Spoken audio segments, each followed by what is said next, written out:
इस तरह से झंडे का अपमान कर रहे हो? अरे मार करो, बचाओ। रुक जाओ। ये सब क्या है?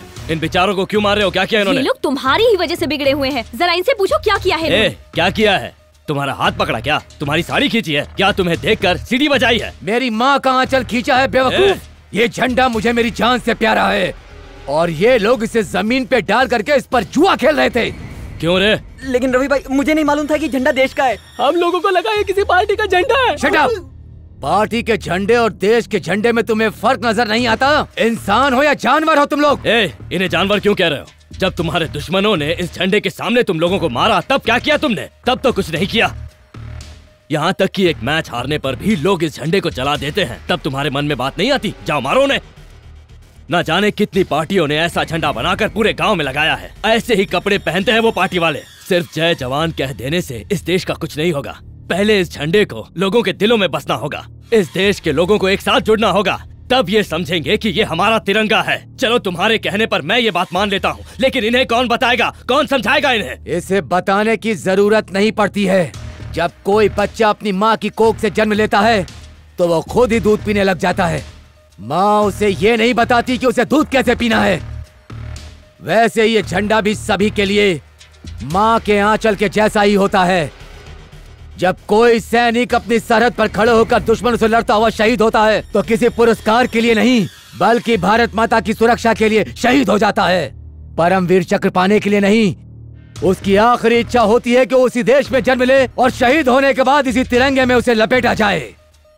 अगर कोई भी मेरे सामने इसे किसी पार्टी का झंडा बताएगा तो मैं उसे जान से मार दूंगा।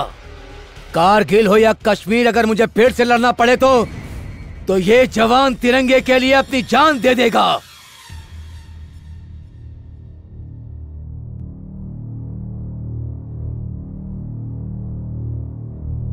ये मैं आज भी गर्व से गाता हूँ। स्वतंत्रता दिवस पर ही नहीं, हर दिन इसे फहराने की इच्छा है मुझ में। जब ये शान से लहराता है तो मेरा सर गर्व से ऊंचा हो जाता है। स्वतंत्रता दिवस का दिन लोगों के लिए छुट्टी का दिन होता होगा, लेकिन मेरे लिए नहीं। इस तिरंगे के लिए मेरे अंदर देशभक्ति की भावना हमेशा रहेगी। तिरंगे का सम्मान सिर्फ स्वतंत्रता दिवस पर ही नहीं, देश के हर नागरिक के दिल में हमेशा होनी चाहिए। तिरंगा कोई साधारण कपड़ा नहीं है जो नेताओं की गाड़ियों पर लगा दिया जाए। ये वो कपड़ा है जिसके आगे हर भारतीय को सर झुकाना चाहिए। जय हिंद। आपने उन सभी लोगों को सीट दी है जो नए हैं, अनुभवहीन हैं, पहली बार इलेक्शन लड़ रहे हैं। लेकिन मैं जब से इस पार्टी की नींव रखी गई है तभी से इस पार्टी की जी जान से सेवा कर रहा हूँ। ये तो आपको पता है कि पिछले 3 बार से मैं लगातार विधायक का चुनाव जीत रहा हूँ। इस पार्टी के लिए जी जान एक कर रहा हूँ। उसके बाद भी आपने मेरे किसी भी उम्मीदवार को टिकट नहीं दिया। क्या मेरा हक नहीं है कि मैं पार्टी से टिकट की उम्मीद करूं? आपकी जाति का नहीं हूं, इसीलिए मुझे टिकट नहीं दिया। मंत्री बनने के लिए किसी जाति का नहीं, चरित्र का, ईमानदारी का, अनुभव का होना जरूरी है। आपका मतलब क्या है? मतलब आप अच्छी तरह से जानते हैं, फिर भी आप हमारे मुंह से अपने कारनामे सुनना चाहते हैं। मुख्यमंत्री होकर आप? मुख्यमंत्री की हैसियत से ही बता रहा हूँ। तुम हर साल गाँव के विकास के लिए सरकार से लाखों रुपए लेते चले आए हो, लेकिन विकास के नाम पर कुछ नहीं किया। तुमने थोड़े से पैसों से भी अगर तुमने अपने क्षेत्र में कुछ अच्छा काम किया होता तो सीट क्या, मैं तुम्हें मंत्री बना देता। क्यों चुप क्यों खड़े हो? मेरी बात ध्यान से सुनो बाबूराव। अगर परिवार के 3 बच्चों में कोई बच्चा नालायक हो जाए तो पिता अपने उस बच्चे को घर से निकालता नहीं है, बल्कि उसे सही गलत का मतलब समझाता है। 25 साल से तुम इस पार्टी से जुड़े हो, इसलिए मैं तुम्हें पार्टी से निकालना नहीं चाहता, बल्कि तुम्हें एक और मौका देना चाहता हूँ। समझे? मेरी बात मानो, तुम बहुत सीनियर हो, इसलिए ये बात तुम्हें आखिरी बार समझा रहा हूँ। इसीलिए कम से कम एक सीट तो मुझे देनी चाहिए थी ना सर। ये सीट अच्छे और ईमानदार लोगों के लिए है, तुम्हारे लिए नहीं। मना करने के बाद भी तुम लोग पानी लेने चले आते हो। यही एक कुआं बचा हुआ है, अगर तुम लोग भी यहाँ पानी लेने आओगे तो हमें पानी कैसे बचेगा? अगर हम थोड़ा सा पानी ले लेंगे तो तुम्हारा कुआं सूख जाएगा क्या? मेरा कुआं है, मैं पानी दूं या न दूं, तुम्हें इससे क्या लेना देना है? कैसी बात कर रहे हैं आप? हम इतनी गर्मी में पानी के लिए कहाँ भटकेंगे? हाँ, जैसे कि यहाँ बहुत बड़ा तालाब है और हम लोग पानी दान करने के लिए बैठे हैं। तो क्या हम बिना पानी पिए ही रहेंगे? अगर ये बचा हुआ पानी तुम लोगों को दे दिया तो हमको भी ये गांव छोड़कर पानी के लिए कहीं और गांव में जाना पड़ेगा। ए बुढ़ाऊ, ज्यादा बकबक मत कर, हम पानी लेने आए हैं। चलो रे, पानी लेते हैं। ए, हमारे पानी को कोई हाथ नहीं लगाएगा। रुक जाइए, इन्हें पानी क्यों नहीं दे रहे हो? हम क्या करें, इस गांव में सिर्फ एक ही कुआं है, पानी खत्म हो जाएगा तो हम क्या करेंगे? चुप करो। पानी के लिए तुम लोग आपस में जानवरों की तरह लड़ रहे हो। तुम लोगों को शर्म आनी चाहिए अपने ऊपर। अगर तुम लोगों को पानी चाहिए तो सरपंच के पास चलो। मालिक, मालिक दरवाजा खोलो, वो जवान आया है, आप ही को ढूंढ रहा है। कौन सा जवान? उम्र में जवान, ताकत में जवान, मुझसे भी जवान? कौन जवान है? सामने आओ। अबे नालायक, पूरा नहीं बोल सकता था कि वो कारगिल वाला जवान आया है? मुझे जमीन के अंदर गाड़ने के बाद बताएगा। गुरु, कारगिल वाले जवान भाई अंदर आइए। आइए आइए, कुर्सी पे बैठिए। बैठिए। जय जवान जय किसान। आपके भाई के कारण ही हमारा देश सुरक्षित है। आप क्यों आए? मुझे ही बुलवा लिया होता गुरु। गुरु, इस बार मुझे जमीन में दफनाने तो नहीं आए हैं ना? नहीं, ऐसी बात नहीं। ठीक है। पानी की कमी से गांव के सारे कुएं सूख गए हैं जी। गांव में अब रहना मुश्किल हो गया है। आप मेरी जमीन ले लो, लेकिन गांव वालों को पानी दे दो। सही पकड़े हैं, आपका फैसला बिल्कुल जायज है, परंतु यहाँ पानी लाना मेरे वश में बिल्कुल नहीं है। लेकिन आप तो सरपंच है ना? सरपंच होने का बहुत नाजायज फायदा उठाते हैं। सरपंच से ऐसी बातें नहीं करते। मैं गांव में जरूर जाता हूँ, लेकिन वहाँ गंदगी होती है, इसीलिए घर आकर नहाना पड़ता है, दबा कर भोजन करना पड़ता है, फिर पचाने के लिए डांस करना पड़ता है। मतलब आप गांव वालों के लिए कुछ नहीं करते? करूँगा ना। जब बिजली कड़केगी, बादल बरसेंगे और फिर बिजली आ जाएगी। बादल से बिजली कैसे? कैसे? बादल से पानी और बिजली से करंट। बिजली से करंट कैसे होगा? कैसे नहीं होगा? हमने तो पेट्रोल की जगह पानी का उपयोग सोचा है। पानी से यहाँ पर गाड़ियाँ भी चलेंगी। तुम्हें समझ में नहीं आया क्या? सिगरेट पीने से धुआं बनता है और धुएं से फिर बादल, बादल से बारिश होती है और फिर बारिश के बाद बाढ़। जब बारिश ज्यादा होती है तो बहुत कीचड़ बनता है और कीचड़ में कमल खिलता है। इसी तरह बादल के गरजने से बिजली का निर्माण करूंगा और घर घर में बिजली पहुंचाऊंगा। क्या बात है सर, आपने जो सपना देखा है वो तो बहुत बढ़िया है। पानी का आइडिया कैसा लगा आपको? बढ़िया। फिर तो हम लोगों का इस गांव में रहना बेकार है। 100% बेकार। अरे इस गांव के लोग तो महीने में एक बार भी नहा ले तो बहुत है, और ऐसे गांव वालों के बीच इंसान तो क्या जानवर भी रहना बिल्कुल पसंद नहीं करेगा। इसका मतलब गांव वाले जानवरों से भी बदतर हैं, हाँ? आपने बिल्कुल सही कहा श्रीमान, और ये बात मैं सीना ठोक कर कहता हूँ। आप इन गांव वालों को नहीं जानते। इन गांव वालों की जिंदगी कीड़ों मकोड़ों से भी बिल्कुल बदतर है, बोले तो एकदम बदतर।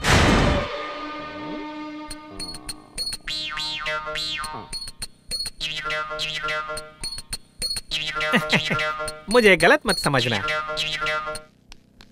मैं अपने पूर्वजों की कसम खाकर कहता हूँ, मैं इन गांव वालों के लिए अपनी जान भी दे दूंगा। ये गांव ही मेरे लिए मेरी दुनिया है। मालिक, इस गांव को शहर तो क्या, इस गांव में बिजली, पानी, सड़क तो क्या, मैं यहाँ पर एयरपोर्ट से लेकर बंदरगाह तक बनवा दूंगा। प्रति व्यक्ति को पूजने के लिए अलग अलग मंदिर तक बनवा दूंगा। बोलिए स्वामी। मालिक की जय हो। कारगिल के वीर जवान, आप जा रहे हो, मेरा क्या होगा? हम गांव वाले तुम्हारे लिए जानवर से भी बदतर है ना? ऐसा इस गधे ने बोला। मच्छर से भी गए गुजरे हैं। ऐसा भी इसी नालायक ने बोला था।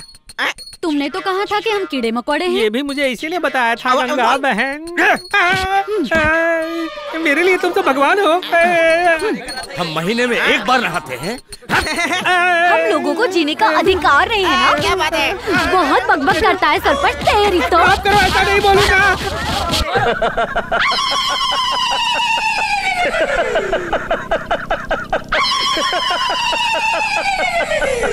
उस जवान ने गांव वालों से तुम्हारी पिटाई करवा दी। उसने मेरा घर ही नहीं उजाड़ा, बल्कि मेरे मुंह का निवाला भी छीन लिया। उस सैनिक ने आने के बाद मेरा सुख और चैन सब कुछ छीन लिया है। जब तक ये गांव में नहीं था, मुझे छूने की हिम्मत तक किसी की नहीं थी, लेकिन अब देखो, जब से ये आया है, सबको भड़का रहा है, आपके खिलाफ भी बोला है। अगर ऐसा ही चलता रहा तो जो ये चखना खा रहे हो, ये जो दारू पी रहे हो, ये ग्लास की मदिरा, ये इज्जत का धागा, ये चखना, ये दारू, ये ग्लास और ये धागा, तुम रोड पे आ जाओगे और भीख मांगोगे। बस इतना ही कहना था। ए सुन, मुझे क्या बुद्धू समझता है? अरे ओ जालीदार सरपंच, मैं तुझे नहीं छोड़ूंगा। तू पिट के आ गया, कपड़े फड़वा के आ गया, पिट के आया, मार खा के आया, लुंगी फड़वा के आ गया। आज गांव वालों ने तेरी पुंगी बजा कर रख दी। अब ज्यादा नाटक किया तो तेरा पेट फाड़ दूंगा। अरे चुप हो जाओ तुम दोनों। इतनी छोटी सी बात का बतंगड़ बना के रख दिया। जाओ रवि को बुला कर लाओ, वो उन दोनों को उस गांव से धक्के मार के निकाल देगा। सब फेंक दो, कपड़े भी निकाल के फेंक दो, वो भी फेंक, तहस कर दो, सब कुछ बाहर फेंक दो, कुछ नहीं बचना चाहिए। निकाल के हम लोग। हाँ ये भी फेंक दो। हमारा सामान बाहर क्यों फेंक रहे हो? इसके साथ तुम्हें भी फेंक देंगे। तुम्हें गांव छोड़ना होगा और ये घर खाली करना होगा। क्यों, क्या किया हमने? जरा बताओगे मुझे? बताने की कोई जरूरत नहीं है। क्यों जरूरत नहीं है? फिर इस तरह से तुम हमारे सामान को बाहर क्यों फेंकवा रहे हो? ये घर क्या तुम्हारे बाप ने बना कर दिया था? नहीं तो तुमने बनाया है क्या? इसके लिए मैंने किराया भरा है। तुम्हारा गांव पे राज होगा, मुझ पर नहीं। अब जल्दी बताओ कि मेरा सामान बाहर क्यों फेंकवाया? औरत हो इसीलिए सिर्फ सामान बाहर फेंका है, नहीं तो क्या? अगर जिंदा रहना चाहती हो तो अपने भाई को लेकर यहाँ से निकल जा। अगर मुझे मरने का डर होता तो मैं दुश्मन से गले लग जाता, उसके सामने अपना सर झुका देता और सही सलामत वापस लौट आता। लेकिन मैंने बिना डरे उनका सामना किया क्योंकि मुझे अपनी जान से ज्यादा देश प्यारा था। इसलिए मैंने उनका डट कर सामना किया। इसीलिए तो इज्जत से कह रहा हूँ, वरना तुम्हारे सामान को जैसे निकाला वैसे तुम्हें गांव से निकाल देता। बाप जी के आदमी पर हाथ उठाने वाले किसी को भी इस गांव में रहने का हक नहीं है। तुम कौन होते हो मुझे इस घर से और इस गांव से बाहर निकालने वाले? इस धरती पर मेरा भी हक है, उतना ही जितना एक किसान को अपनी फसल पर होता है और एक जवान को अपने देश पर। और ये जवान जहाँ भी जाएगा उसके लिए इस देश की धरती सब कुछ होगी, क्योंकि ये धरती मेरी माँ है। ये देशभक्ति की बातें मेरे सामने करने का कोई फायदा नहीं। मैं सिर्फ बाप जी की सुनता हूँ। तुम्हें इस गांव से जाना होगा और सरकार से मिली जमीन को भी हमेशा के लिए भूल जाओ। और जहाँ तक तुम्हारी बहन की बात है, उसका भी ट्रांसफर हो चुका है। और हाँ, अगर तुम लोगों ने यहाँ से जाने से इनकार किया तो मैं तुम्हें जान से मार दूंगा। जब मैं दुश्मन की गोली से नहीं डरा तो तेरी बोली से क्या डरूंगा? तुम जैसे गरजने वालों को मैंने बहुत देखा है, जो केवल गरजते हैं, बरसते नहीं। तो बाप जी का फेंका हुआ एक प्यादा है जो सिर्फ उसी के इशारों पर नाचता है। भैया! रुको बाबा, छोड़िए, इसकी हिम्मत कैसे हुई? क्या कर रहे हो तुम? दूर हटो। क्या गलत बोला इन्होंने, बता। उस बाप जी के कहने पर तू किसी को भी मारने चला जाता है। तू तो इतने गिर गया कि उसके लिए कुछ भी करेगा। चुप कर। ये क्यों जाएंगे? इनको जाने को कह रहे हो? इन्होंने स्कूल को स्कूल नहीं मंदिर बना दिया है। कितना कुछ किया गांव के लिए।